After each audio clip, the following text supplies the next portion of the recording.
హరే కృష్ణ. మనం శ్రీమద్ భగవద్గీత 4వ అధ్యాయం చర్చిస్తున్నాము.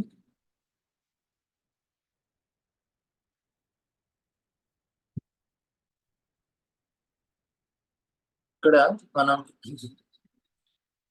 ఈ శ్లోకం బ్రహ్మార్పణం బ్రహ్మహవి దీని నుంచి రివిజన్ చేద్దాం.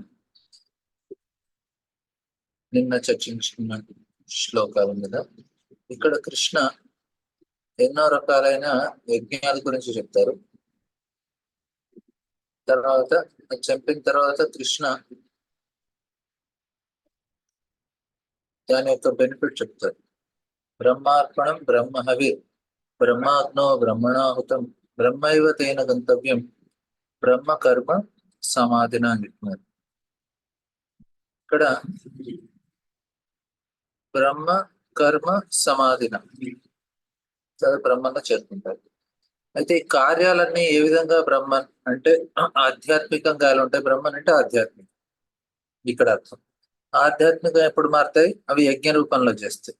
ఎన్ని రకాలైన యజ్ఞాలు ఉన్నాయి అది కృష్ణ మనకి ఈ శ్లోకం నుంచి నెక్స్ట్ శ్లోకాన్ని చెప్తున్నారు. ఎన్ని రకాలైన యజ్ఞాలు ఉన్నాయో దాంట్లో మొదట ఏమంటున్నారు? దైవం ఏవాపరే యజ్ఞే యోగిన పరిపాసతే బ్రహ్మాజ్ఞ అపరే యజ్ఞం యజ్ఞేను యజ్ఞేనైవోపజాయతే జిహ్వతి. ఇక్కడ ఏమంటున్నారు? కొంతమంది దేవతలకు ఆహుతిస్తారు, కొంతమంది పరబ్రహ్మకి ఇస్తారు. సో ఇలా 2 రకాలైన యజ్ఞాలు అని చెప్పారు. తర్వాత ఈ 2 కేటగిరీస్. నెక్స్ట్ శ్లోకంలో కృష్ణ ఏమంటున్నారు? ఓకే, ఇదైతే అయిపోయింది. నెక్స్ట్ అని అంటున్నారు,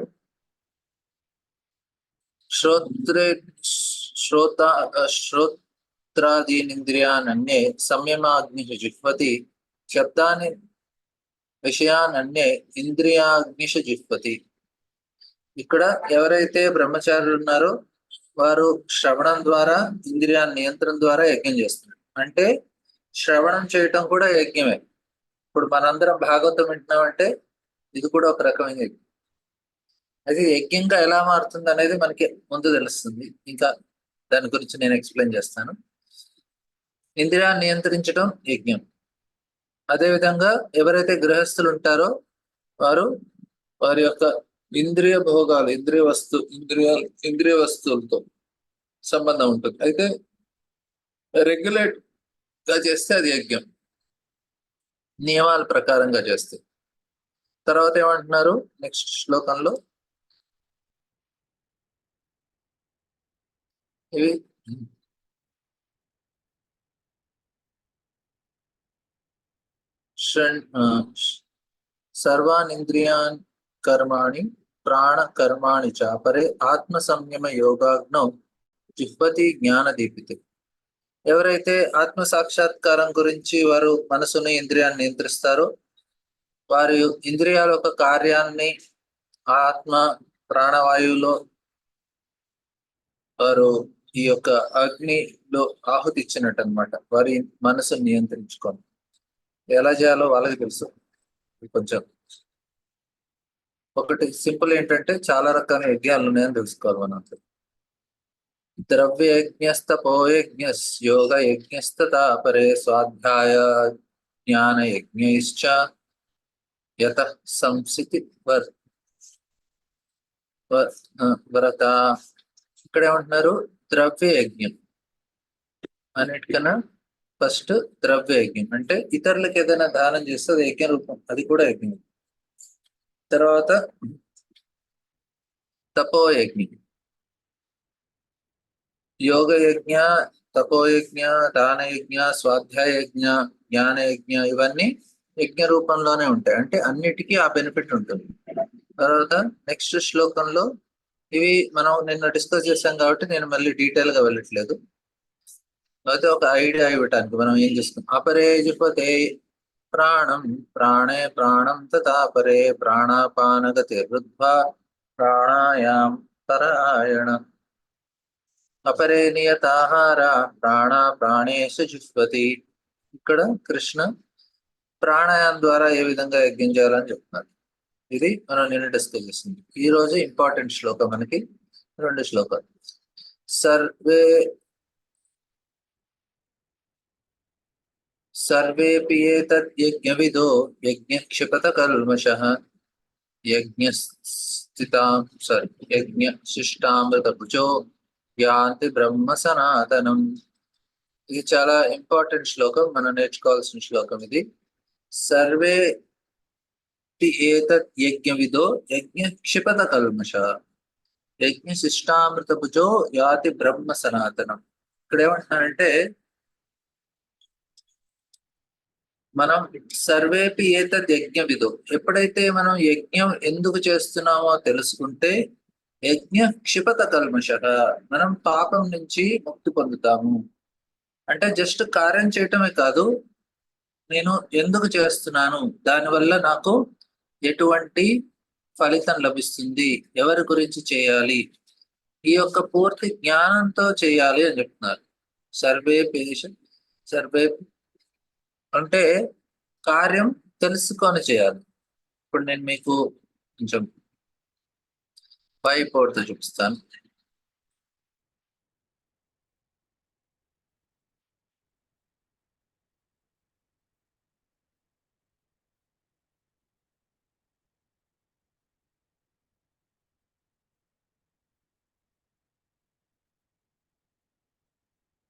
మీ అందరికీ కనిపిస్తుంది అనుకుంటున్నాను.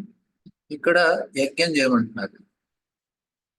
సో ఈ యజ్ఞం, మనం చేసే కార్యం యజ్ఞ రూపంలో ఉండాలి. కానీ యజ్ఞం దేన్ని మనం యజ్ఞం అంటాం. సో దీని గురించి ఇప్పుడు డిస్కస్ చేద్దాం. అయితే మనం చేసే కార్యాన్ని కర్మ అంటారు. మనం చేసే కర్మని కర్మ అంటారు. అయితే ఈ కర్మ, దీన్ని దేంతో పోలుస్తారంటే గ్రెయిన్స్. ఇప్పుడు మనం ఒక యజ్ఞకుండం తీసుకుంటే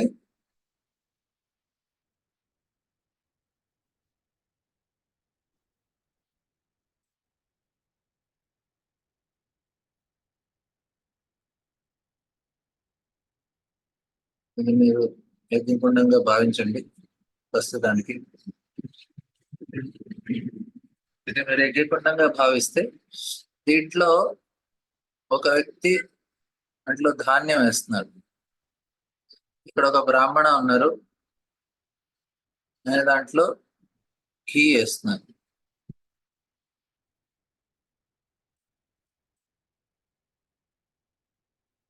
సో ఇలా మనకి యజ్ఞ యొక్క సిస్టమ్ ఉంది.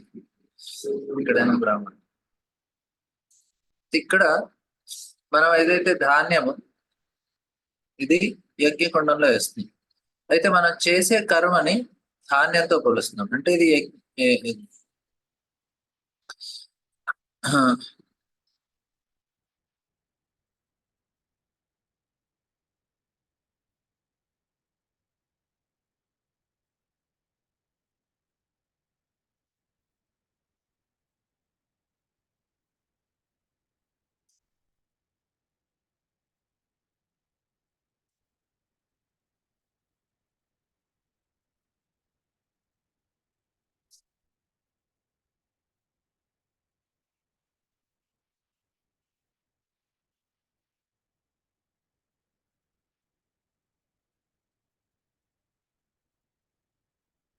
అయితే మనం చేసే కార్యంని కర్మ. ఈ యొక్క కర్మ మనకి 2 రకాలు. మనం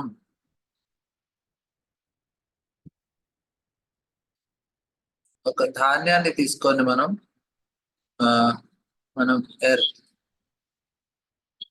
భూమి మీద వేస్తే అప్పుడు దాని నుంచి మనకి వేరు వేరు రకాలైన పంటలు వస్తాయి. మనకి చెట్లు కూడా మొలుస్తాయి. మనం మంచి విత్తనాలు వేస్తే దాని నుంచి ఫలాలు వస్తాయి. అయితే ఈ యొక్క కార్యం, మనం చేసే కార్యం ఎప్పుడైతే కార్యాన్ని కర్మ అంటారు. ఈ కర్మ మనం అజ్ఞానంతో చేస్తే, మనం చేసే కార్యం ఇది ఇగ్నోరెన్స్. మనం అజ్ఞానం కారణంగా చేస్తే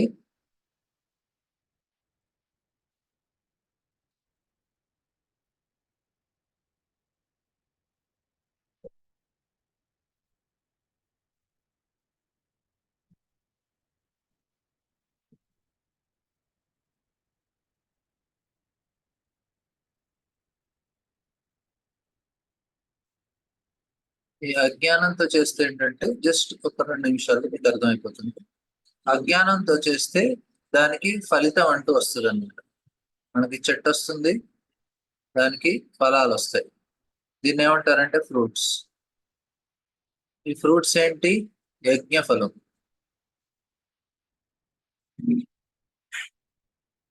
సో మనం చేసే కార్యం యజ్ఞ ఫలంగా మారుతుంది.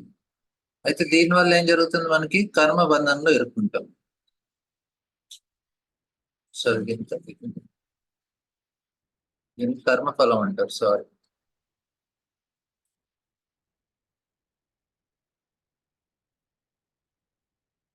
దీని కర్మఫలం కర్మ బంధనం. మనం కర్మ బంధంలో ఇరుక్కుంటాం. అయితే అదే కార్యం ఇప్పుడు కృష్ణ ఏమంటున్నారంటే, అయినా మీరు చేసేది అజ్ఞానంలో చేస్తే మీకు దాని నుంచి ఫలితం లభిస్తుంది. అంటే మీరు చేసిన మీరు వేసిన విత్తనాలన్నీ దేంట్లో వేశారు? మీరు ఈ పృథ్వీ మీద, ఎర్త్ మీద, ఎర్త్ దీంట్లో మీరు విత్తనాలు వేశారు, గ్రెయిన్స్. ఈ గ్రెయిన్స్ ఏంటి? మనం చేసిన కర్మ. అంటే మనం చేసిన కర్మ అజ్ఞానంగా ఉంటే వాటన్నిటికీ విత్తనాలు మొలుస్తాయి. ఎందుకంటే మనం పృథ్వీ మీద వేస్తున్నాం, అజ్ఞానంలో వేస్తున్నాం. అదే కర్మని మీరు జ్ఞానంతో, నాలెడ్జ్, మీరు అదే కార్యాన్ని జ్ఞానంతో చేస్తే మీరు ఆ యొక్క ఈ యొక్క బీజాలను ఎక్కడ వేస్తున్నట్టు? కర్మ బీజాలని యజ్ఞ కుండంలో వేస్తున్నట్టు.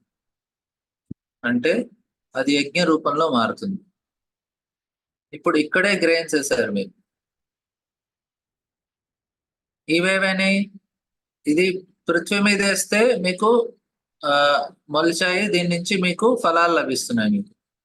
మీకు ఫలాలు వస్తున్నాయి దీంట్లో. కానీ ఇక్కడ వేస్తే నో ఫ్రూట్స్. మీకు ఎటువంటి రియాక్షన్ రావట్లేదు దీని నుంచి.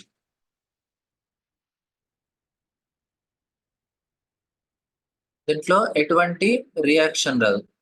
మనం నార్మల్ గా యాక్టివిటీ చేస్తే, అజ్ఞానంలో చేస్తే దానికి రియాక్షన్ ఉంటుంది. అదే నాలెడ్జ్ లో ఆ కార్యం చేసాం అనుకోండి, రియాక్షన్ ఉండదు. ఇది ఎక్కడ చెప్తున్నారు కృష్ణ? మీరు జ్ఞానాగ్ని దగ్ధ సర్వ కర్మాణి అంటున్నారు. కర్మ జ్ఞానంతో చేస్తే దగ్ధ సర్వ కర్మాణి, మీకు ఎటువంటి రియాక్షన్ ఉండదని చెప్తున్నారు. అదే కర్మ మీరు అజ్ఞానంతో చేస్తే దాని నుంచి కర్మఫలం ఉంటుంది, కర్మబంధంలో ఇరుక్కుంటారని చెప్తున్నారు కృష్ణ. ఇది మీకు నేను శ్లోకం నెంబర్ చూపిస్తా, 19వ శ్లోకం. మీరు 19వ శ్లోకం చూస్తే మీకు చాలా స్పష్టంగా ఇది కృష్ణ ఎక్స్ప్లెయిన్ చేస్తున్నారు. 19th శ్లోకాలు ఆయన ఏమంటున్నారు? నేను మీరు చేసే కార్యం ఏ విధంగా చేయాలో తెలుసుకొని చేయండి, లేకుంటే రియాక్షన్ వస్తుంది. భగవంతుడు క్లియర్ గా చెప్పారు, మనం వినకపోతే అది మన బాధ్యత. ఈ శ్లోకంలో చూడండి, జ్ఞానాగ్ని దగ్ధ కర్మాణ. ఇక్కడ తమాహుర్ పండితం బుధ. కృష్ణ చాలా క్లియర్ గా ఎక్స్ప్లెయిన్ చేస్తున్నారు మనకి. జ్ఞానాగ్ని దగ్ధ కర్మాణి తమాహుర్ పండితం యస్య సర్వ సమారంభం కామ సంకల్ప వర్జిత. ఎప్పుడైతే కామ సంకల్పం, మనం దాని ఫలితాన్ని భోగించడానికి విడిచిపెడితే, సంకల్పం అంటే పూర్తి డిటర్మినేషన్, కామ సంకల్ప వర్జిత. మోటివేషన్ ఎట్లా ఉంటుందంటే నేను ఎంజాయ్ చేయాలని ఉంటుంది. అది విడిచిపెట్టి జ్ఞానంతో మనం కర్మ చేస్తే అప్పుడు దగ్ధ కర్మాణ, కర్మకి ఫలితం ఉండదు. అది ఇక్కడ మనం డిస్కస్ చేస్తున్నాం ఇక్కడ.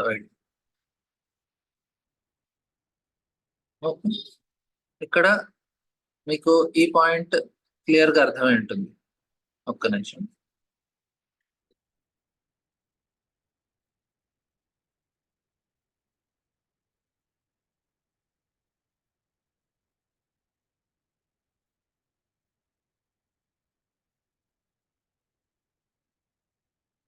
సో మనం చేసే కర్మ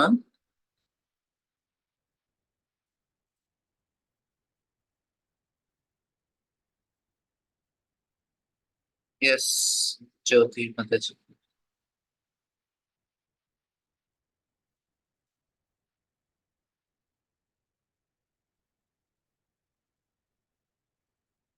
జ్యోతి have some question? Yeah I have the question.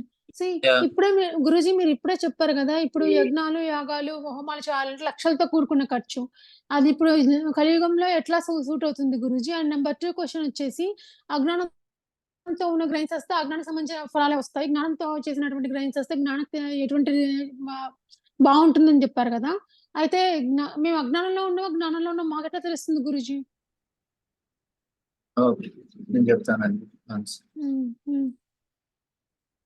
అదే కలియుగంలో హోమాలు యోగాలు చేయాలంటే లక్షలతో కూడుకున్న పని. మరి అవి చేస్తే గానీ మాకు పుణ్యము ఇంకా మంచి రిజల్ట్స్ అలాంటి ఎన్ని వస్తాయి. అది ఎట్లా గురుజీ? ఓకే, నేను ఎక్స్ప్లెయిన్ చేస్తాను. సో ఇక్కడ కృష్ణ ఆల్రెడీ మనకి మీకు శ్లోక నెంబర్ 25 నుంచి కృష్ణ ఆయన ఎన్నో వెరైటీస్ ఆఫ్ యజ్ఞాల గురించి చెప్పారు. మీకు బ్రహ్మార్పణం బ్రహ్మ హవిర్ తర్వాత కృష్ణ మనకి స్వాధ్యాయం కూడా యజ్ఞ అని చెప్పారు. నేను అందుకే మీకు మీరు క్లాస్ లో ముందు నుంచి జాయిన్ కాలేదమ్మా, మీరు మధ్యలో మిస్ అయిపోయారు. నేను ఆ శ్లోకాలు నిన్న కూడా చెప్పాను, ఈ రోజు కూడా చెప్పాను. కృష్ణ మీరు ఇక్కడ కృష్ణ మీకు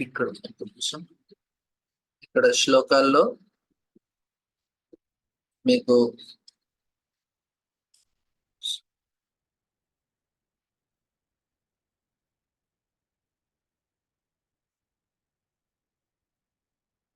బ్రహ్మార్పణం హవి శ్లోకం తర్వాత కృష్ణ ఎన్నో రకాలైన యజ్ఞాల గురించి చెప్పారు. జస్ట్ ఒకటే యజ్ఞం కాదు, 25th నుంచి కృష్ణ చెప్తున్నారు. ఏమేమి యజ్ఞం చెప్తున్నారు? ఇక్కడ దేవతలకు ఆహుతీయటం యజ్ఞం, పరబ్రహ్మకు ఆహుతీయటానికి. అది క్లియర్ అయిపోయింది కదా. ఇంకొకటి ఏంటంటే బ్రహ్మచారులు జస్ట్ వినటం కూడా యజ్ఞం. వాళ్ళు జస్ట్ ఆహుతి ఇవ్వనవసరం లేదు, వాళ్ళు శాస్త్రాన్ని విని ఇంద్రియాలని నియంత్రించుకుంటే అది కూడా యజ్ఞమే. గృహస్థులు వారు ప్రాపర్ గా నియమాల ప్రకారంగా వాళ్ళు ఇంద్రియ భోగం చేస్తే అది కూడా యజ్ఞమే. అంటే రూల్ ప్రకారంగానే ఎంజాయ్ చేయాలి, అది కూడా యజ్ఞమే. నెక్స్ట్ శ్లోకంలో చెప్తున్నారు, ఓకే ఎవరైతే ఇంద్రియాలని నియంత్రించుకొని మనసు నియంత్రించుకొని అది వాళ్ళు ప్రాణాయామంలో ఆహుతిస్తే అది యజ్ఞమే. అంటే వాళ్ళు జస్ట్ యజ్ఞం చేస్తే యజ్ఞం కాదు, ద్రవ్య యజ్ఞం అంటే దానం చేయటం కూడా యజ్ఞం. తపో యజ్ఞం తపస్సు చేయటం యజ్ఞమే. తర్వాత స్వాధ్యాయ యజ్ఞం అంటే శాస్త్రాన్ని చదువుకోవటం కూడా యజ్ఞం. యజ్ఞం అంటే జస్ట్ ఆహుతిచ్చి లక్షలు ఖర్చు పెడితేనే యజ్ఞం కాదు. కృష్ణ ద్రవ్య యజ్ఞ, తపోయజ్ఞ, యోగ యజ్ఞ, సాధ్యాయ యజ్ఞ, అలా ఎన్నో రకాలైన యజ్ఞాల గురించి కృష్ణ ఇక్కడ వివరిస్తున్నారు. జస్ట్ ఒకటే యజ్ఞం కాదు, ఇవన్నీ యజ్ఞం కిందనే వస్తాయి. అందుకే మీకు ఆ టాపిక్ ఇస్తున్నాను. ద్రవ్యయజ్ఞ, తపోయజ్ఞ, యోగయజ్ఞ, తథాపరే స్వాధ్యాయ జ్ఞాన యజ్ఞశ్చ యత సంస్థితి వర్ధిత, ఇవన్నీ యజ్ఞం కింద వస్తాయి. దాంతో పాటు అపరే జిహ్వతే ప్రాణం ప్రాణ తర్వాత శ్లోకంలో కూడా కృష్ణ చెప్తున్నారు. సో ఇవన్నీ చెప్పాక అప్పుడు కృష్ణ అంటున్నారు ఇవన్నీ యజ్ఞం. జస్ట్ యజ్ఞకుండంలో ఆహుతేస్తేనే కాదు, ఇవన్నీ యజ్ఞం కిందనే వస్తాయి. క్లియర్ కదా. జస్ట్ ఒకటే యజ్ఞం కాదు, చాలా రకాలైన యజ్ఞాలు ఉన్నాయి.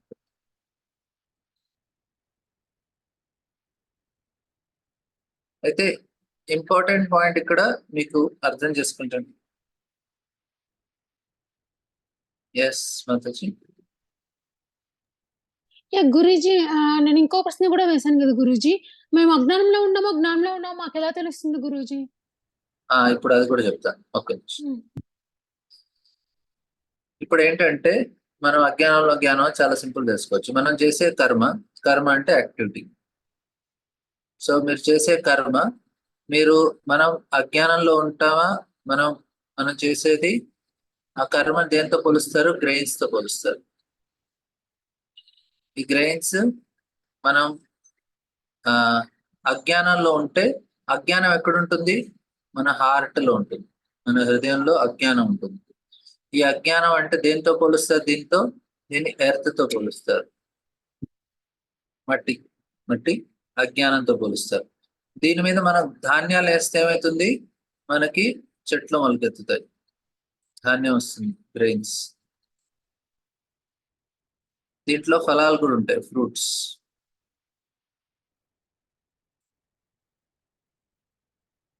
అయితే ఎప్పుడైతే కార్యం మనం అజ్ఞానంతో చేస్తే, ఇగ్నోరెన్స్,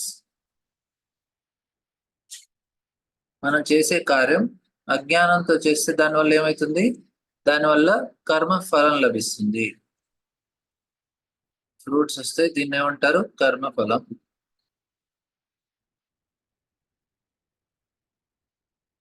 ఇది కర్మ బంధన.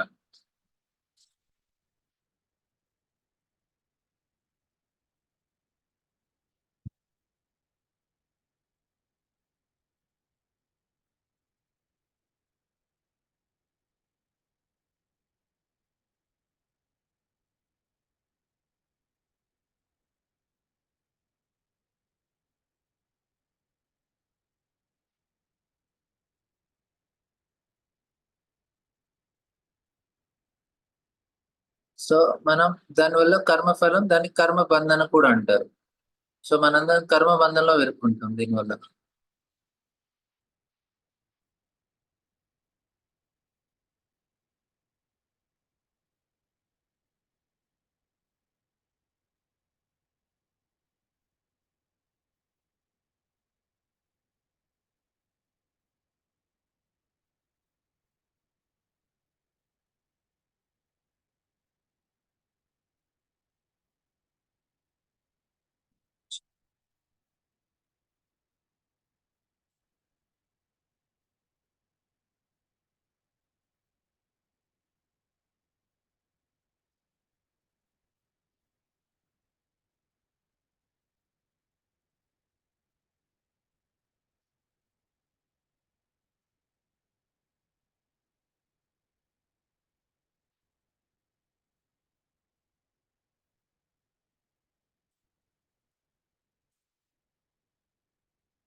ఎప్పుడైతే మనం అజ్ఞానంతో చేస్తాం, అదే కార్యం నాలెడ్జ్ తో చేస్తే, నాలెడ్జ్ తో చేస్తే ఏంటంటే అది యజ్ఞం చేసినట్టు.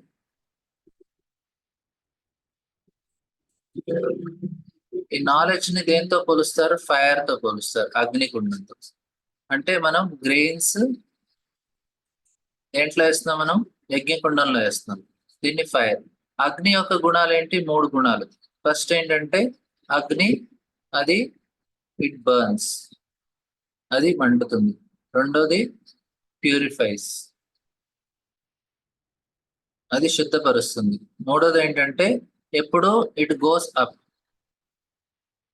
అగ్ని ఏం చేస్తుంది, మన ఎప్పుడు మంట పైకి తీసుకెళ్తుంది. అదే విధంగా అగ్నిని దేంతో పోలుస్తారు, నాలెడ్జ్ తో పోలుస్తారు. ఈ జ్ఞానం ఏం చేస్తుంది, మన యొక్క కర్మని దహించి వేస్తుంది, మనసును శుద్ధపరుస్తుంది, మన యొక్క చేతన్ని పైకి తీసుకొని వెళ్తుంది. సో 3 బెనిఫిట్స్ ఉంటాయి దీనికి.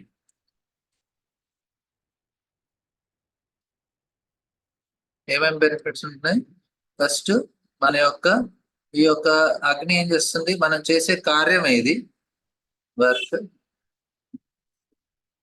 కర్మ అంటే మనం చేసే యాక్టివిటీ, యాక్టివిటీని కర్మ అంటారు. సో ఇదేంటంటే దీన్ని గ్రెయిన్స్ తో పోలుస్తారు, ధాన్యంతో. ఒకటి ఏంటంటే అజ్ఞానంలో చేస్తున్నాం, ఇగ్నోరెన్స్, దానివల్ల రియాక్షన్ వస్తుంది, ఇది ఎర్త్. మనం హార్ట్, మన హృదయంలో అజ్ఞానం ఉంటే దాన్ని ఎర్త్ తో పోలుస్తారు. దాన్ని చేసిన వల్ల మనకి మనం చేసే కర్మం, దానికి ఫలాలు వస్తాయి, ఫ్రూట్స్. ఈ ఫ్రూట్స్ ఏమంటారు, కర్మ ఫలం అంటారు. ఈ కర్మ ఫలం అన్ని కర్మ బంధంలో ఇరికిస్తుంది. మనందరం ఇప్పుడు అన్హ్యాపీగా ఉన్నామంటే అది కారణం ఏంటి? మనకి కర్మ ఫలాలు, కర్మ బంధంలో ఉన్నాం కాబట్టి అన్హ్యాపీ. మనం చేసే కార్యం జ్ఞానంలో చేస్తున్నాం, అజ్ఞానంలో చేస్తున్నాం అన్నది ఏం ప్రూఫ్? మనం అన్హ్యాపీగా ఉన్నామంటే ఆ ప్రూఫ్ ఏంటి? మనం అజ్ఞానంలో ఉన్నాం కాబట్టి అన్హ్యాపీగా ఉన్నాం. ఎవరైతే జ్ఞానంలో ఉంటారో, జ్ఞానంలో ఉన్న వ్యక్తి, నాలెడ్జ్ లో ఉన్న వ్యక్తి హ్యాపీగా ఉంటారు. ఎందుకు హ్యాపీగా ఉంటారు? ఆయన యొక్క కర్మ అంతా దహించి వేస్తుంది, నో కర్మ. రెండోది ఏంటి? హార్ట్ ప్యూర్ గా ఉంటుంది. మూడోది ఏంటి? ఆయన యొక్క కాన్షియస్నెస్ ఎప్పుడు చేతన పెరుగుతుంటుంది, కాన్షియస్నెస్ పైకి వెళ్తుంది, ఇట్ ప్యూరిఫైస్. సో ఈ విధంగా మనం యజ్ఞకుండం దేంతో పోలుస్తున్నారో ఈ అగ్నితో పోలుస్తున్నాం, అంటే జ్ఞానంతో పోలుస్తున్నాం. ఎప్పుడైతే మనం జ్ఞానంతో కార్యం చేస్తున్నామో అప్పుడు మనం చేసే ధాన్యం, ఈ ధాన్యాన్ని ఎక్కడ వేస్తున్నాం? మనం జ్ఞానంలో వేస్తున్నట్టు. అంటే మనం కర్మ మనం జ్ఞానంతో చేస్తున్నాం. జ్ఞానంతో కర్మ చేస్తే అప్పుడు ఎటువంటి కర్మఫలం ఉండదు.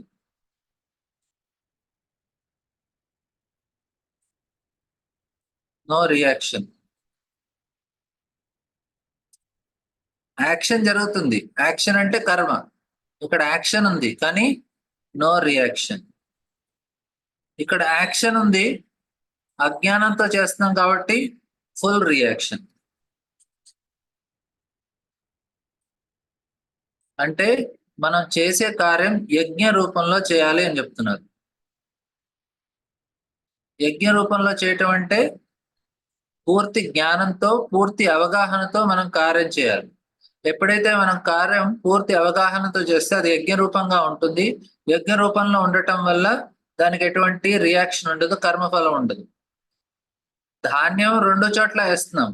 ధాన్యం ఎక్కడ వేస్తున్నాం? మన మనసులో, హృదయాల్లో వేస్తున్నాం. ఇక్కడ హార్ట్ ఏంటంటే పొల్యూటెడ్ హార్ట్.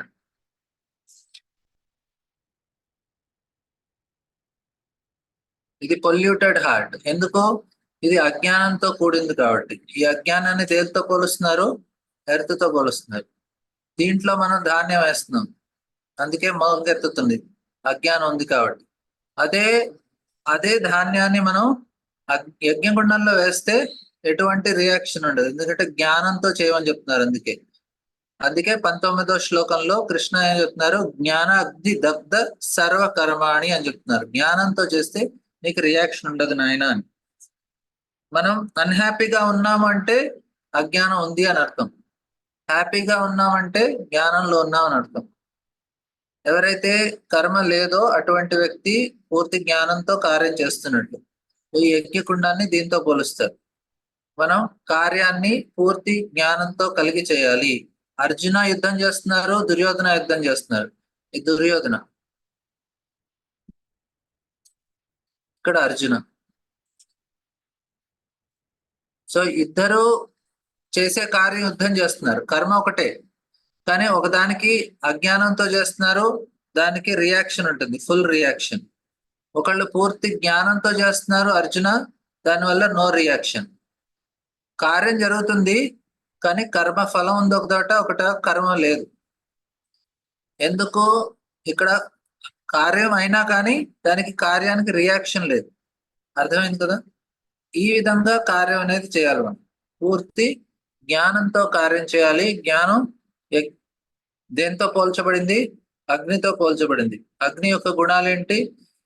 అది కర్మాన్ని దహించి వేస్తుంది, హృదయాన్ని శుద్ధపరుస్తుంది, మన యొక్క చేతన్ని పైకి తీసుకెళ్తుంది.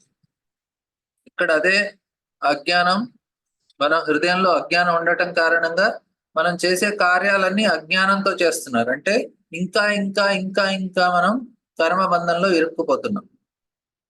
అర్థమైంది కదా? ఇది అయితే ఇక్కడ ఇంకొక ఇంపార్టెంట్ ఫ్యాక్టర్ ఉంటుంది, రెండు ఫ్యాక్టర్స్ ఉంటాయి. ఇప్పుడు మనం యజ్ఞకుండం తీసుకుంటే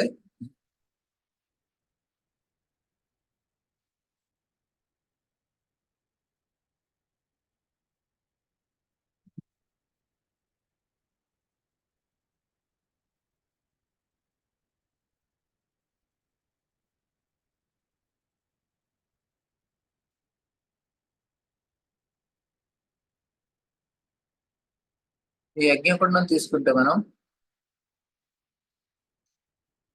ఇక్కడ ఒక బ్రాహ్మణ ఉంటారు, ఆయన ఘీ వేస్తారు, మనం ఏమేస్తాం, గ్రెయిన్స్ వేస్తాం.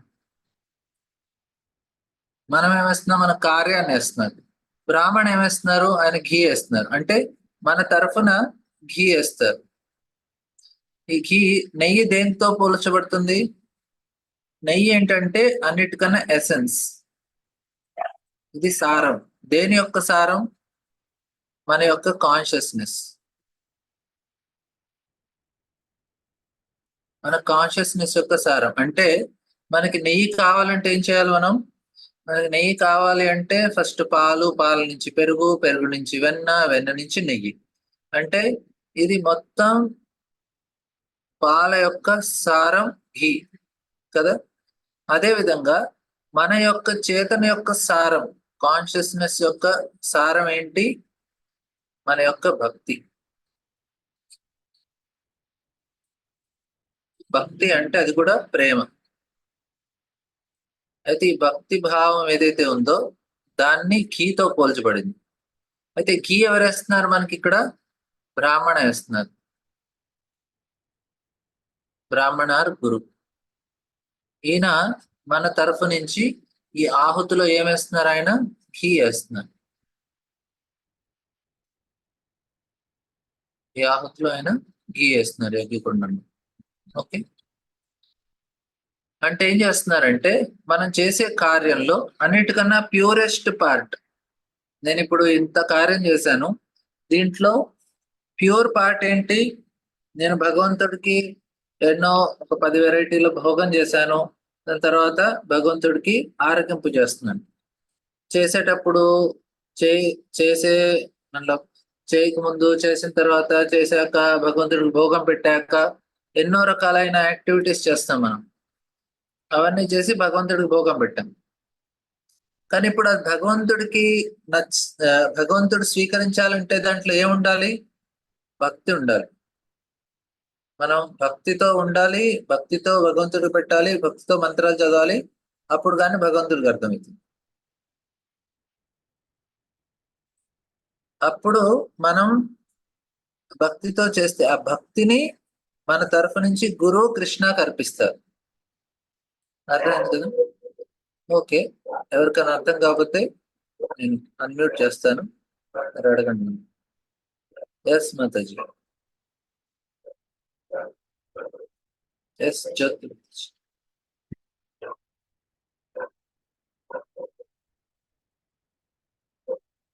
Jyoti, you didn't understand. What you didn't understand?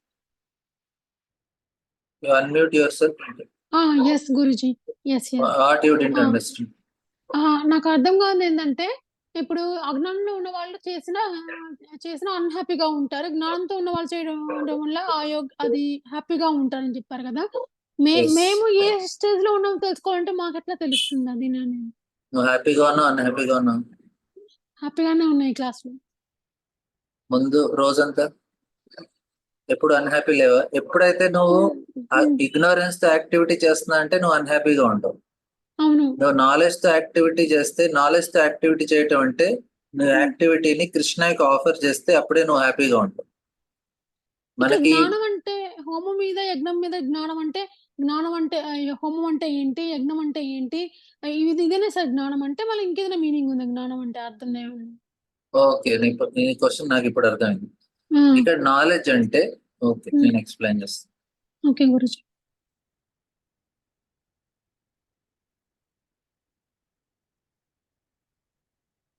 ఇక్కడ నాలెడ్జ్, ఇక్కడ నాలెడ్జ్ అంటే ఏ నాలెడ్జ్ ఉండాలంటే first who am I, okay. నేను ఎవరనేది తెలుసుకోవాలి, ఈ జ్ఞానం ఉండాలి. రెండోది మనకి వాట్ టు డూ, నేను ఏం చేయాలి. తర్వాత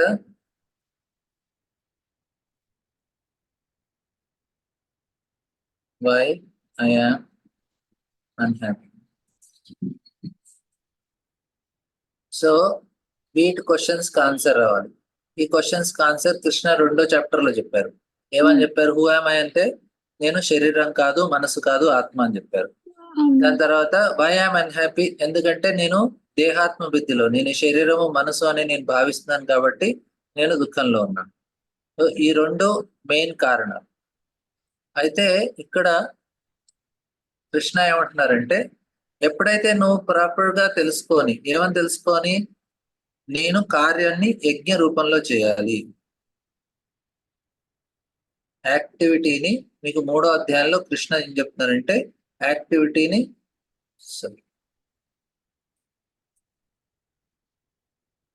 నువ్వు యజ్ఞ రూపంలో చేయకపోతే ఇట్ విల్ కాజ్ బాండేజ్.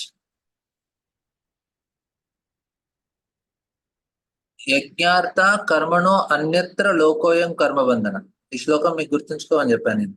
ఇది 2వ అధ్యాయంలో కృష్ణ చెప్తున్నారు. ఏమని చెప్పారు? 3వ అధ్యాయంలో యజ్ఞార్థ కర్మణో, రెండోది యజ్ఞార్థ కర్మణో అన్యత్ర లోకోయం కర్మబంధన. మీరు కార్యాన్ని యజ్ఞ రూపంలో చేయకపోతే కర్మబంధంలో ఉంటారు అంటున్నారు. అంటే నేను చేసే యాక్టివిటీని యజ్ఞ రూపంలో చేయాలి. యజ్ఞ రూపంలో చేయటం అంటే ఏంటి? యజ్ఞోవై విష్ణు అంటే కృష్ణకి ఆనందం కలిగించాలి. మనం చేసే activity Krishna should be happy. మనం చేసే యాక్టివిటీని కృష్ణార్పణం చేయాలి. కృష్ణార్పణం చేస్తే అప్పుడే అది యజ్ఞం. చూడండి, మీరు ఎవరికన్నా దాన ధర్మం చేశారు, మీరు దాన ధర్మం చేసింది అది కృష్ణకు ఆనందం కలిగించడానికి అని చేస్తే అప్పుడు మీకు అది యజ్ఞ రూపంలో ఉంటుంది. అదే మీరు దానం చేశారు, మీరు దానం ఇచ్చారు,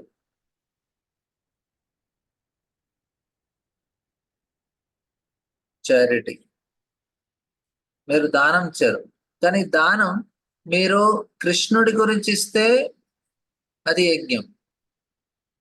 అదే ఆ దానం మీరు కృష్ణకి ఇవ్వలేదనుకోండి, అది పుణ్యం అయిపోతుంది. కృష్ణకి ఇస్తే అది యజ్ఞం అవుతుంది.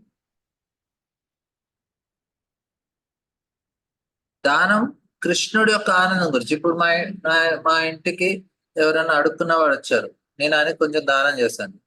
ఇప్పుడు ఆ దానం కృష్ణకి చేస్తే యజ్ఞము, కృష్ణ కాకుండా ఊరికే నేను దానం ఇస్తే అది పుణ్యం. నాకు యజ్ఞ రూపంలో చేయాలా కార్యం, పుణ్యాన్ని పొందటానికి చేయాలా? యజ్ఞ రూపంలో. పుణ్యం వల్ల ఏమైతుంది? మళ్ళీ మళ్ళీ జన్మించాలి, మళ్ళీ మళ్ళీ సైకిల్ సిస్టమ్ ఉంటుంది. మనకి పాప పుణ్యాలకి అతీతంగా ఉండాలి.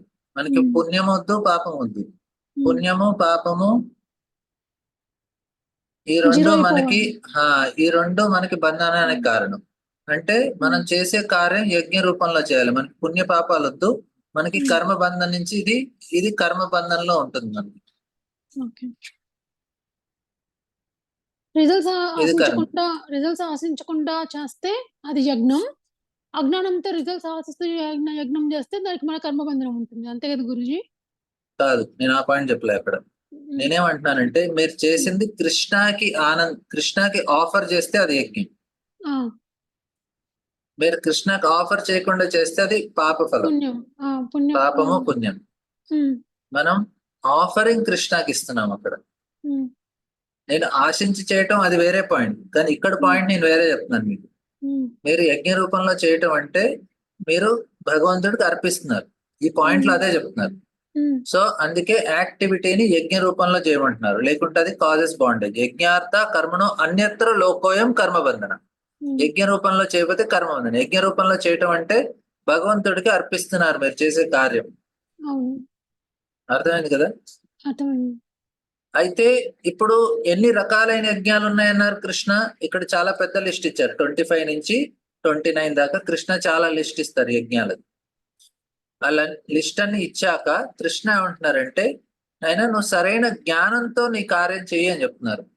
మనం చేసే కార్యము నేనేంటో తెలుసుకొని కరెక్ట్ గా నాకేం పొందాలో తెలుసుకుంటే అలా చేస్తే, ఇప్పుడు నేను చారిటీ ఇస్తున్నాను, నేను దానం చేస్తున్నాను. నేను చారిటీ ఇచ్చినప్పుడు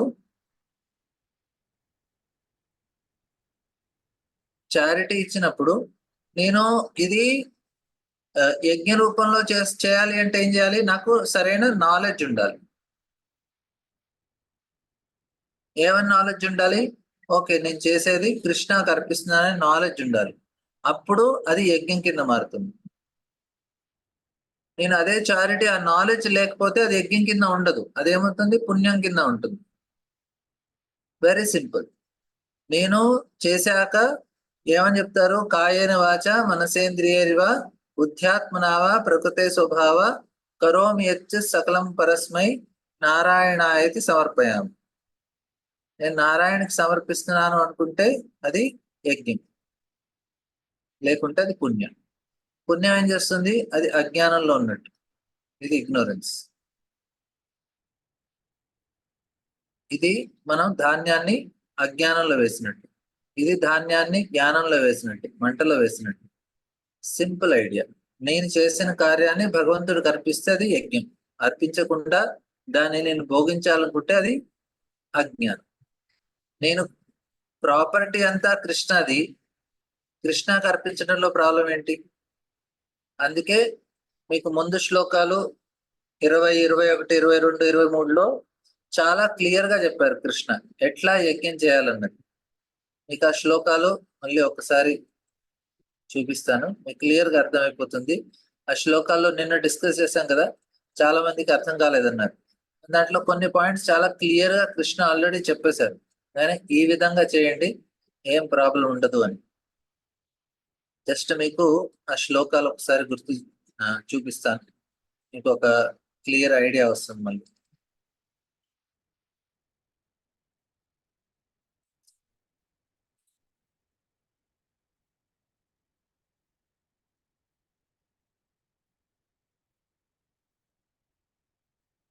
నిరాశ్చర్యత చిత్తాత్మ, ఇది వచ్చి 21వ శ్లోకం.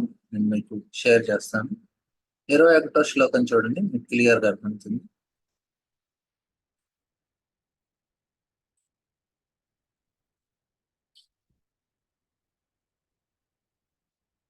నిరాశీర్యత చిత్తాత్మ త్యక్త సర్వా పరిగ్రహ శరీరం కేవలం కర్మ కుర్వన్నాప్నోతి కిల్బిషం.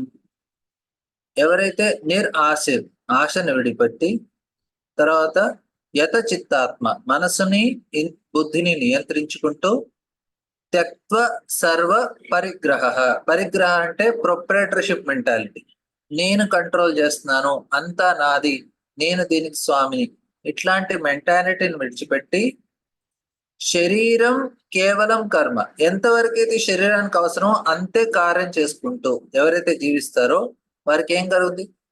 కుర్వన్న ఆప్నోతి కిల్బిషం, వారికి ఎటువంటి కిల్బిషం అంటే పాపం, అంటే కర్మ బంధనం ఉండదు. ఎవరైతే ప్రొప్రైటర్షిప్ మెంటాలిటీ, ఇదేం చేస్తున్నారు? ఇది జ్ఞానంతో కార్యం చేసినట్టు ఆ వ్యక్తి.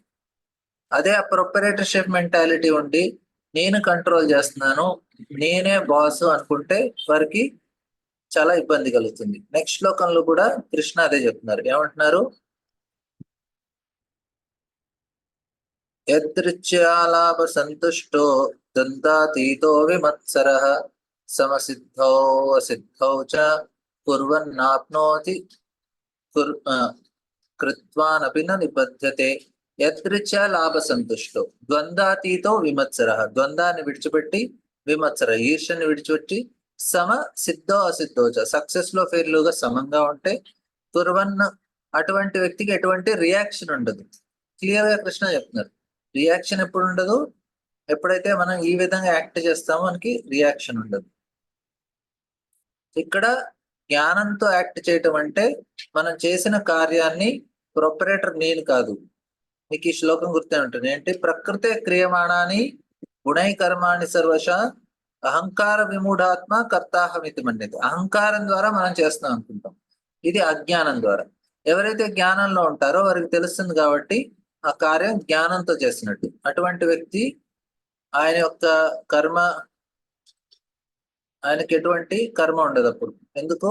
ఆయన పూర్తి జ్ఞానంతో, పూర్తి అవగాహనతో ఆయన కార్యం చేస్తున్నారు కాబట్టి నో రియాక్షన్, లేకుంటే ఫుల్ రియాక్షన్ తో ఉంటారు. ఫార్ములా చాలా సింపుల్. కృష్ణ ఇచ్చిన ఫార్ములా చాలా సింపుల్ ఫార్ములా ఇచ్చారు. యజ్ఞార్థ కర్మను అన్యత్ర లోకోయం కర్మ ఉన్నారు. మీరు చేసిన కార్యం యజ్ఞ రూపంలో చేయకపోతే, నా గురించి చేయకపోతే, అంటే కృష్ణ గురించి చేయాలి. యజ్ఞ రూపంలో అంటే కృష్ణుడి గురించి చేయాలి. కృష్ణుడి గురించి కార్యం చేయకపోతే కర్మ బంధంలో ఉంటాము.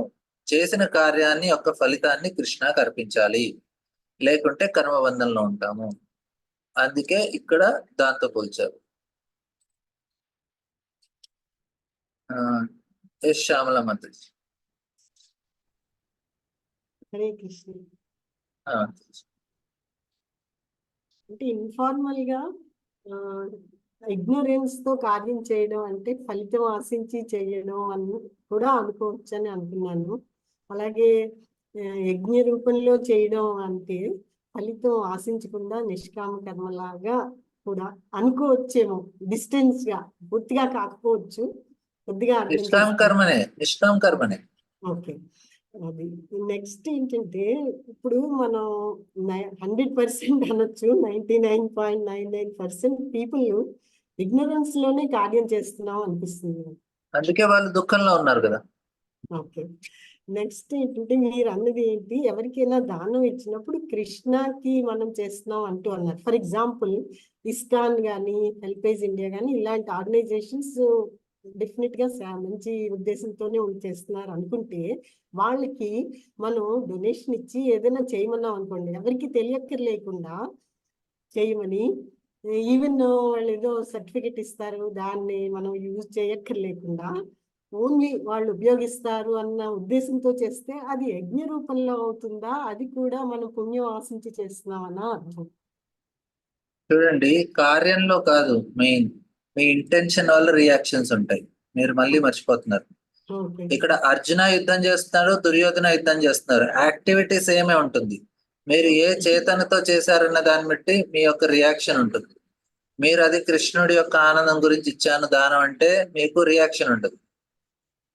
నాకు పుణ్యం వస్తుంది, మంచి జరుగుతుంది అని ఇస్తే మీకు పుణ్యమే వస్తుంది, అది యజ్ఞం అవ్వదు. అప్పుడు ఇప్పుడు చిన్న చిన్న పనులు కూడా కృష్ణుడికి ఆనందం ఇస్తాయి అని ఎలా అనుకుంటాం? ఇది చాలా చిన్న పని కృష్ణుడికి, ఇలాంటి చిన్న పని కూడా నేను కృష్ణుని హ్యాపీ చేస్తున్నానని ఎలా అనుకోగలను? కృష్ణకి హ్యాపీ అవటం కాదు, అక్కడ మనం బయటపడటం ఇంపార్టెంట్. ఓకే. మనం ఏంటంటే మన మెంటాలిటీ అర్థం చేసుకుంటున్నాం. ఓకే, ఇది నా ప్రాపర్టీ కాదు, ఇది కృష్ణ ప్రాపర్టీనే. ఓకే. నేను దీన్ని దానం చేయటం వల్ల నా యొక్క కర్మబంధం నుంచి నాకు విముక్తి కలుగుతుంది, అందుకే నేను దానం చేస్తున్నాను, యజ్ఞ రూపంలో చేయాలి నేను. దీన్ని యాక్చువల్లీ మనకి 3 రకాలైన భక్తి ఉంటుంది. ఒకటి సంఘ సిద్ధ భక్తి, ఆరోప సిద్ధ భక్తి, స్వరూప సిద్ధ భక్తి అని. దీన్ని ఏమంటారంటే ఆరోప సిద్ధ భక్తి అంటారు. ఇది కరెక్ట్ గా అంత హై లెవెల్ భక్తి ఏం కాదు అది, కానీ అట్లీస్ట్ కొంతలో కొంత ఇది బెనిఫిట్ ఉంటుంది. తర్వాత సంఘ సిద్ధ భక్తి అని ఉంటుంది. తర్వాత స్వరూప సిద్ధ.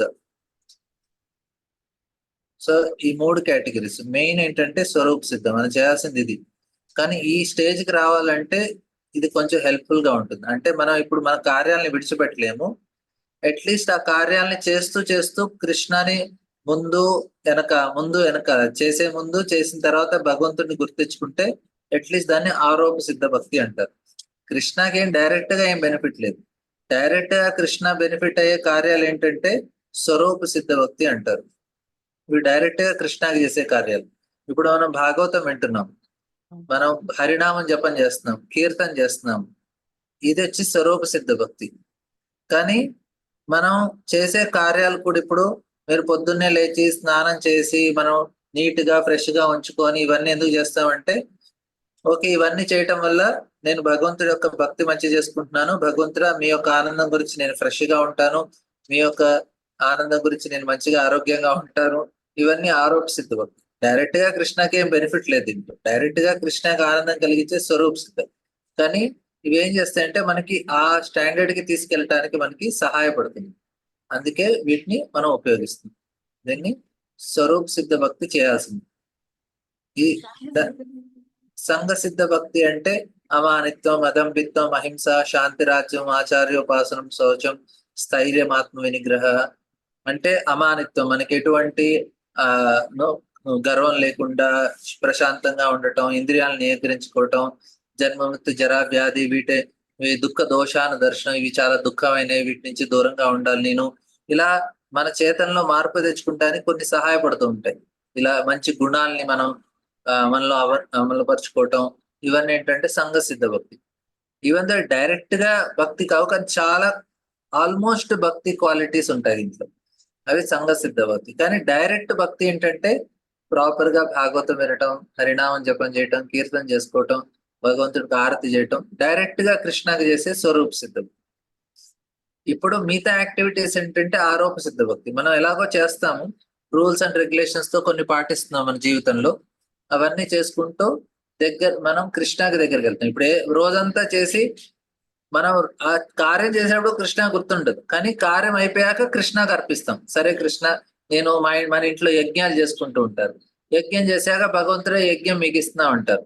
దీన్ని ఆరోప సిద్ధ భక్తి అంటారు. అన్ని గుళ్ళకి వెళ్ళి పూజలు చేసుకోవటం, కళ్యాణం చేసుకోవటం, ఈ అర్చనలు ఇవి అవి చేసి భగవంతుడి కాయన వాచ మనసేంద్రియం అంటారు. ఇదన్నీ ఆరోప సిద్ధ భక్తి. ఇది యాజ్ సచ్ 100% ఇది భక్తి కాదు, కానీ అది అట్లీస్ట్ రియాక్షన్ అయితే ఉండదు, నో రియాక్షన్. సో సంఘ సిద్ధ భక్తి తప్పకుండా ప్రీ రిక్విజిట్ ఫర్ స్వరూప సిద్ధ భక్తి కదా, అది అన్ని ఉండాలి కదా. అది ప్రీ రిక్వెస్ట్ ఏం లేదు. స్వరూప సిద్ధ భక్తి డైరెక్ట్ 0 నుంచి కూడా చేసేసుకోవచ్చు. డైరెక్ట్ కూర్చొని జపం చేసుకునే వాళ్ళు. యాక్చువల్లీ స్వరూప సిద్ధ భక్తి ద్వారా అన్ని గుణాలు అన్ని లభిస్తాయి, ఏమీ చేయనవసరం లేదు. ఇవన్నీ సంఘ సిద్ధ భక్తిలో గుణాలు అవన్నీ డెవలప్ చేసుకోవటం స్వరూప సిద్ధ భక్తితో చేసేసుకున్నా వచ్చేస్తాయి. ఇది డైరెక్ట్. ఇప్పుడు కొన్ని కొన్ని ఇంపార్టెంట్ అకేషన్స్ లో యజ్ఞం చేస్తూ ఉంటారు, ధాన్యం వేయమంటూ ఉంటారు అన్ని. దానివల్ల మనకి ఏంటి మనసుకు ఆనందంగా ఉంటుంది, కానీ రియల్లీ ఏంటి మనం నిజంగా ఇగ్నోరెన్స్ తోనే చేస్తున్నామేమో అనిపిస్తుంది అది కూడా. అట్లీస్ట్ రియాక్షన్ అయితే రాదు మీకు, ఎందుకంటే అట్లీస్ట్ ముందు వెనకాల మీరు కృష్ణాన్ని గుర్తించుకొని కృష్ణ మీరు ఆనందంగా ఉండని మీకు అర్పిస్తున్నాం అంటే రియాక్షన్ రాదు. దీనివల్ల హార్ట్ లో పెద్దగా ఏం చేంజ్ ఉండదు, నాట్ సో మచ్ చేంజ్. మంచి మంచి యాక్టివిటీ అని అర్థం, అది ఎలాగా అంతే. Okay, thanks. అరే ఇంకెవరికైనా ప్రశ్నలు ఉన్నాయి?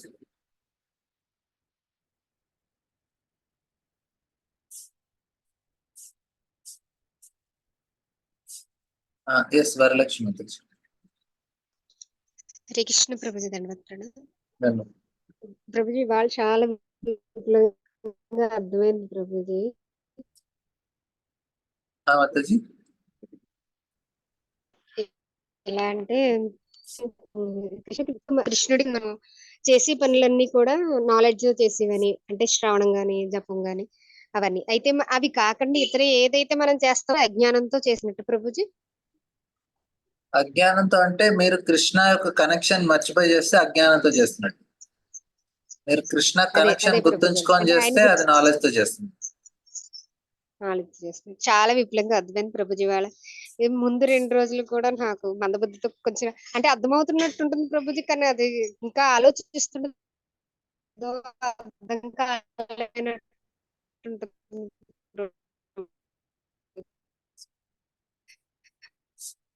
సో మళ్ళీ రివిజన్ చేస్తాను మీకు ఇప్పుడు.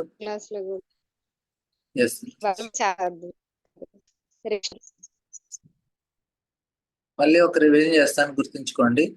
చూడండి, యాక్షన్ ని కర్మ అంటాం.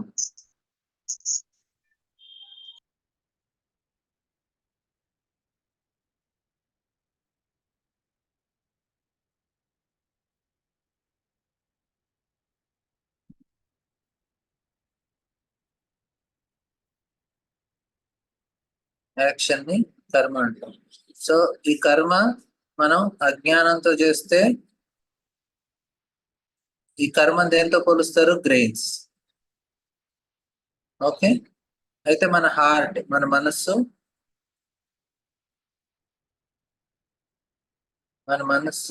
ఇది అజ్ఞానంతో కూడి ఉంటే, మన మనసులో అజ్ఞానం ఉంటే, అజ్ఞానం ఏంటి? నేను proprietor, I am the proprietor, I am the enjoyer.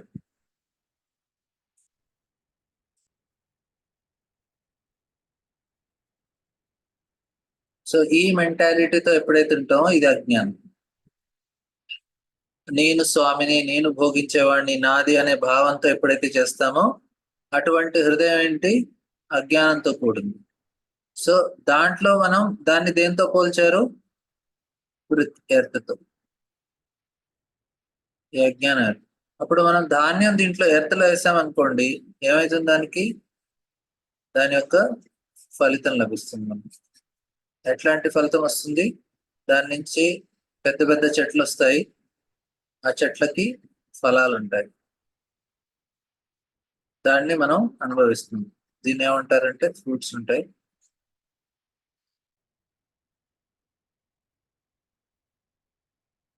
Okay, ఇదైతే క్లియర్ అందరికి.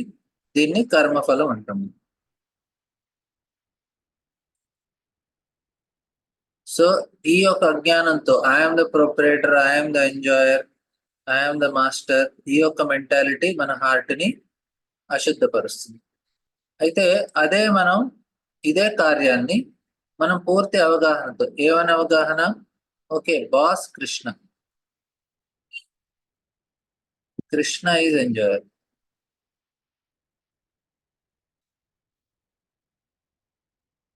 ఈ యొక్క అవగాహనతో చేస్తే అప్పుడు మన హార్ట్ ఏంటి? హార్ట్ నాలెడ్జ్ లో ఉన్నట్టు. ఇది ఇగ్నోరెన్స్ లో ఉంది, ఇది నాలెడ్జ్ లో ఉంది. దీన్ని దేంతో పోలుస్తున్నాం మనం? అగ్నితో పోలుస్తున్నాం, ఫైర్.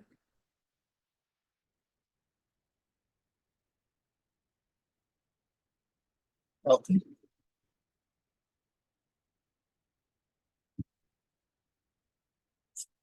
సో మనం ఇది మనం అగ్నితో పోలుస్తుంది. ఈ అగ్నిలో మనం ధాన్యం వేసామనుకోండి, అటువంటి కర్మాన్ని ఇవ్వము.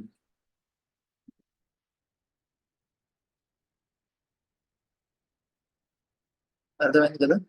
నో రియాక్షన్, నో కర్మ. ఈ యొక్క జ్ఞానం ఏంటి? కృష్ణ ఈజ్ ఎంజాయర్, కృష్ణ భోగించే వ్యక్తి, నేను కాదు ఎంజాయ్ చేసేది. సింపుల్. ఓకే, హోప్ మీ అందరికి ఈ విషయం క్లియర్ అయిపోయింది అనుకుంటున్నాను.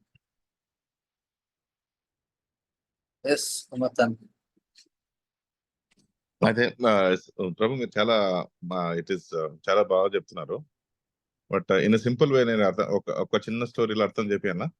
ఎస్, ఇది చాలా అందరికి అర్థం అయిపోతుంది ఈ స్టోరీతో. అయితే ఈ స్టోరీ ఎట్లుంటది అంటే, ఒక ఊర్లో ఒక పెద్ద ఇల్లు ఉంటుందండి, చాలా పెద్ద బిల్డింగ్ ఉంటుంది. ఓకే, సో ఆ బిల్డింగ్ లో ఏముంటదంటే ఒక వాచ్మ్యాన్ ఉంటాడు. వాచ్మ్యాన్ ఏం చేస్తాడు? ఒక వాచ్మ్యాన్ అక్కడ ఉండి ఆ బిల్డింగ్ లో చాలా పెద్ద 5 ఎకరాల ప్లేస్ ఉంటది. ఓకే అండి. సో 5 ఎకరాల ప్లేస్ ఉంటే 5 ఎకరాల ప్లేస్ లో పెద్ద తోట ఉంటది. తోట వండి దాంట్లో చాలా ఫ్రూట్స్, పండ్లు, ఫలాలు అన్ని ఉంటాయి. సో ఈ వాచ్మ్యాన్ ఏం చేస్తాడంటే ఈ బిల్డింగ్ ని చూసుకుంటాడు, ప్లస్ ఆ తోట, చాలా పెద్ద తోటలు ఉన్న పండ్లని, ఫలాలను అన్నింటినీ చూసుకుంటుంటాడు. ప్లస్ ఇంకోటి will be taking care of it. So one find ఏమైతుందంటే, ఆ ఇంటి ఓనర్ ఏం చేస్తాడంటే, అరే అండి అరే వాచ్మ్యాన్ నీకరా, ఆయన పేరు రాము ఉంటది. రాము, ఇకరా రాము, నేను బయట దేశానికి వెళ్ళిపోతున్నాను. సో నువ్వు ఏం చేయంటే, ఈ ఇంటిని, ఈ తోటను మొత్తం నువ్వు జాగ్రత్త చూసుకో, నువ్వే మెయింటైన్ చేసుకో. ఆ ఫలాలను నువ్వు వండుకొని తిను, నీకు కావాల్సిన వస్తువులు, అన్నము, రాశులు ఇవన్నీ నేనే పంపిస్తుంటా. Okay, so you take care of all the building. పండ్లు, ఫలాలు కూడా కోసుకొని నువ్వే తిను, ఎంజాయ్ చేయి, మంచిగా ఉండు. ఓకే, కానీ అప్పుడప్పుడు దీనికి కావాల్సినవి నాకు, ఓకే, నాకు దీంట్లో వచ్చిన కొంచెం బెనిఫిట్ ఏదైతే ఉందో నాకు పంపిస్తుండు అని చెప్తాడు ఆయన. అర్థమైందా అండి? సో వాట్ ఈస్ దాని ఫలంది నాకు పంపిస్తుండు పైంది, తర్వాత దీన్ని టేక్ కేర్ చేయంటాడు. So over period of time ఏమైతుందంటే, ఆయన యుఎస్కి వెళ్ళిపోతాడు. ఈ ఇంటి ఓనర్ అనేది యుఎస్కి వెళ్ళిపోతాడు. యుఎస్కి వెళ్ళిపోయి అక్కడి నుంచే ఆపరేట్ చేస్తుంటాడు.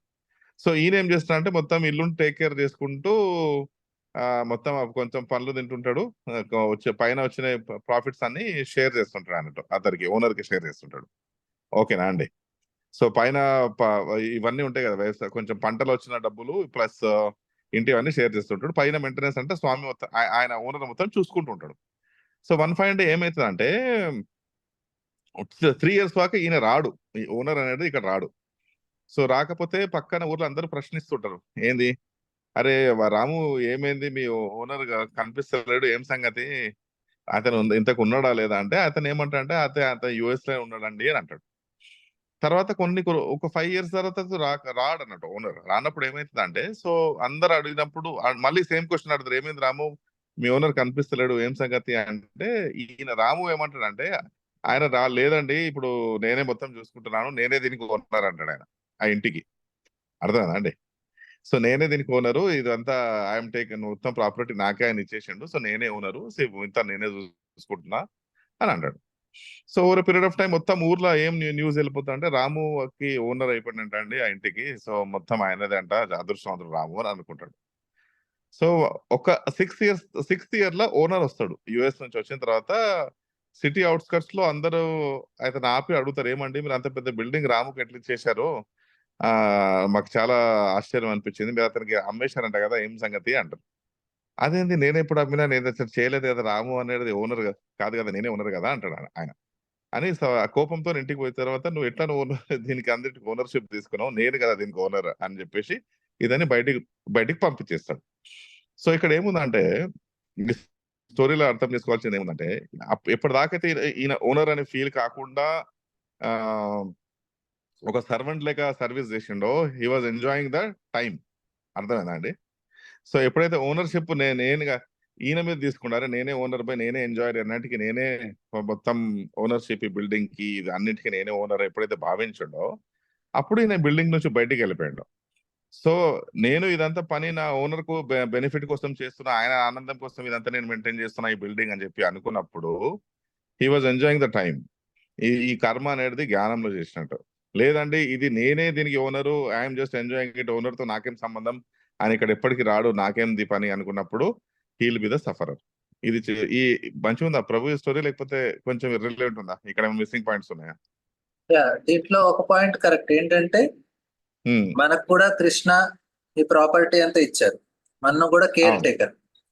మనం ఎంతకాలం అయితే ఆ యొక్క అండర్స్టాండింగ్ లో ఉంటామో, నేను కేర్ టేకర్ అని, మనం నాలెడ్జ్ లో ఉన్నాడు. కానీ ఎప్పుడైతే నేను ఆ అండర్స్టాండింగ్, ఆ నాలెడ్జ్ బై ఇగ్నోరెన్స్ వచ్చి ఐఎమ్ ప్రొపరేటర్, ఐఎమ్ ఎంజాయర్ అనుకున్నామో, వెంటనే మనం సఫర్ అవుతాం. కరెక్ట్. అయితే of course the ending part ఏంటంటే, మనకి ఇక్కడ ఎండింగ్ అంటే ఓనర్ తిరిగి వస్తారు, ఇక్కడ ఓనర్ తిరిగి రానవసరం లేదు, మనకి మాయాదేవి సరిపోతుంది. ఇక్కడ మనకి ఎవరైతే కరెక్ట్ గా భగవంతుడిది అనుకుంటారో, వాళ్ళకి భగవంతుడు ఇంకా ఎక్కువ ఇస్తారు. కానీ ఆ నాలెడ్జ్ తో ఎప్పుడు ఉంటారు ఆయన, ఆధ్యాత్మిక జగత్ ఇస్తారు. కానీ మనం ఆ అజ్ఞానంలో ఉంటే ఇక్కడ సఫర్ అవుతాము, తర్వాత ఫ్యూచర్ లో సఫర్ అవుతాం. ఎందుకు ఇక్కడ సఫర్ అవుతామంటే, మనం దాన్ని మెయింటైన్ చేయలేం కాబట్టి. ఇక్కడ ఏదైతే మనకి భగవంతుడు ఇస్తారో దాన్ని పూర్తిగా, ఎందుకు ఫస్ట్ ఏంటంటే మనకంత కెపాసిటీ లేదు, మనకేంటంటే టైం ఫ్యాక్టర్ ఉంటుంది. అవును. ఈ టైం ఏం చేస్తుందంటే మనందరినీ ఓడిచ్చేస్తుంది ఇక్కడ. అవును అవును. సో దీన్ని ఏమంటారంటే, పరాభవ స్థావద్ అబోధ జాతే యావన్న జిజ్ఞాస ఆత్మతత్వం. అందరూ ఓడిపోయేవాళ్ళు ఇక్కడ. ఇప్పుడు నేను ఎంత కూడగట్టుకొని ఎంత పెట్టుకున్నా గానీ ఆ ప్రాపర్టీ అంతా కృష్ణదే. నాకు మాట్లాడే ఎబిలిటీ ఉంది అనుకోండి, ఆ మాట్లాడే ఎబిలిటీ ఎవరు ఇచ్చారు? కృష్ణనే ఇచ్చారు. అవును. నాకు డబ్బులు సంపాదించడానికి తెలివితేటలు ఉన్నాయి, ఆ తెలివితేటలు ఎవరు ఇస్తున్నారు? అది కృష్ణనే ఇస్తున్నారు.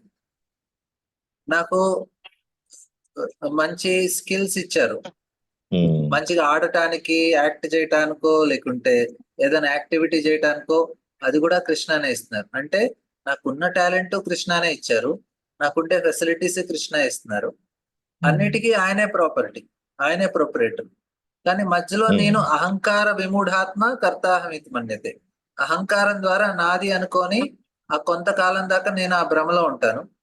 ఎప్పుడైతే కాల ప్రభావం వల్ల ఏమైపోతుంది, ఆ వ్యక్తి ముసలితనం వస్తుంది, తర్వాత శక్తి సామర్థ్యాలన్నీ కోల్పోతారు. అప్పుడు చాలా బాధపడుతూ ఉంటారు, అరే ఇంత టాలెంట్ ఉంది, నా టాలెంట్ అంతా పోయింది, నా డబ్బంతా పోయింది. డబ్బున్నా కానీ దాన్ని ఏం చేయలేదు, ఎందుకంటే శరీరం సహకరించదు. సో ఏ రకంగా పనిచేయదు. తర్వాత నెక్స్ట్ జీవితంలోకి వెళ్ళిపోతారు, అహంకారంతో అలాగే కంటిన్యూ అయిపోతారు. సో అలాగా మనం జన్మ జన్మాలకి ఈ భౌతిక సంసారంలో ఇరుక్కుపోతున్నాయి అజ్ఞానం ద్వారా, నేను ప్రొపరేటర్ అనుకోను. కానీ ఎప్పుడైతే నేను అర్థం చేసుకుంటానో, నేను ప్రొపరేటర్ కాదు, కృష్ణ ప్రొపరేటర్, కృష్ణ ఎంజాయర్ అని అర్థం చేసుకుంటానో, అప్పుడు ఆ సరైన జ్ఞానంతో చేయటం వల్ల నాకు ఎటువంటి కర్మబంధన ఉండదు. కరెక్ట్. ఆ కర్మబంధం లేకపోవటం ఏమవుతుంది, నాకు ముక్తి లభిస్తుంది. ఈ కర్మబంధన లేకపోవటం వల్ల నాకు ముక్తి లభిస్తుంది. అందుకే ఈ శ్లోకంలో 3 బెనిఫిట్స్ ఇస్తారు కృష్ణ. ఫస్ట్ ఏం బెనిఫిట్ ఇచ్చారంటే, ఆయన ఫస్ట్ నీకు నీ పాపం నుంచి ముక్తి కలుగుతుంది, నో సిన్.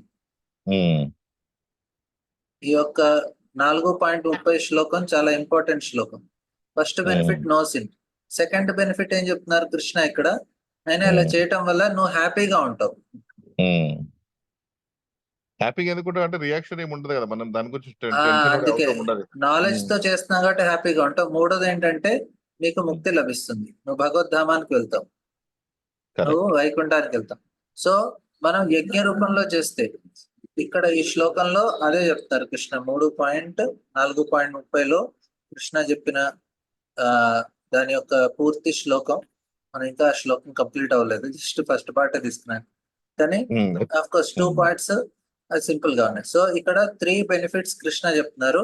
ఎప్పుడైతే మీ కార్యాన్ని మీరు యజ్ఞ సర్వేపి ఏతద్ యజ్ఞ విదో యజ్ఞ క్షిపత కల్మష అంటే మీ యొక్క కర్మ బంధనం నుంచి, రియాక్షన్ నుంచి, పాపం నుంచి మీరు బయటకు వెళ్ళిపోతారు. యజ్ఞ శిష్టామృత భుజం, యజ్ఞ శిష్టామృత భుజం అంటే మీరు ఎంతో ఆనందంగా ఉంటారు. యాంతి బ్రహ్మ సనాతనం, సనాతనమైన బ్రహ్మాన్ని చేరుకుంటారు, అంటే వైకుంఠానికి చేరుకుంటారు. ఇక్కడ ఆనందంగా ఉంటారు, వైకుంఠానికి చేరుకుంటారు. కర్మబంధం నుంచి విముక్తి కూడా కలుగుతుంది, పాపం నుంచి విముక్తి కలుగుతుంది. ఇంకో చిన్న రియల్ లైఫ్ ఎగ్జాంపుల్ అడుగుతున్నా ప్రభు. ఒక్క నిమిషం, నేను శ్లోకం చూపించడం మర్చిపోయా. సర్వేపి ఏతద్ యజ్ఞ విదో యజ్ఞ క్షిపత కల్మష యజ్ఞ శిష్టామృత భుజో యాంతి బ్రహ్మ సనాతనం. యజ్ఞ క్షిపత కల్మష అంటే పాపం నుంచి విముక్తి కలుగుతుంది. యజ్ఞ శిష్టామృత భుజం మీరు ఆనందంగా ఉంటారు. యాంతి బ్రహ్మ సనాతనం మీరు భగవద్ధామాన్ని చేరు. కానీ ఇంపార్టెంట్ ఏంటంటే సర్వేపి ఏతద్ యజ్ఞ విదో, మీరు ఎందుకు చేస్తున్నారో తెలుసుకొని చేసినప్పుడే అది యజ్ఞం, లేకుంటే కాదు. మీరు అది ఆఫరింగ్ ఇవ్వకుండా మీరు ఆ యాక్టివిటీ చేస్తే దానికి మీకు బెనిఫిట్ ఉండదు. మీరు తెలుసుకొని ఎందుకు చేస్తున్నానో, నాకు పాప పుణ్యాలు అవసరం లేదు, నేను భగవంతుడి యొక్క ఆనందం గురించి కార్యం చేస్తున్నాను, ఎప్పుడైతే ఈ అవగాహనతో చేస్తేనే మీకు బెనిఫిట్ ఉంటుంది, లేకుంటే బెనిఫిట్ ఉండదు. అది యజ్ఞ రూపంలో కాదు, అదొక పుణ్యకార్యమే అవుతుంది. పుణ్యకార్యం పాప కార్యాలు మనకి కర్మ బంధంలోనే ఉంచుతాయి. మనకి పుణ్య పాప కార్యాలు కాదు, మనకు కావాల్సింది కర్మ నుంచి విముక్తి కావాలి. యజ్ఞ రూపంలోనే కార్యం చేయాలి, అంటే పూర్తి జ్ఞానంతో, పూర్తి అవగాహనతోటే కార్యం జరగాలి, లేకుంటే దానివల్ల ఏం బెనిఫిట్ ఉండదు. ఎస్ రాధిక మతే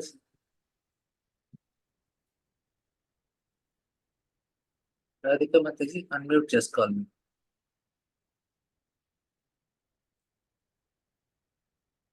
క్వశ్చన్ ఉందా మతేజీ? ఇంకా నా క్వశ్చన్ కంప్లీట్.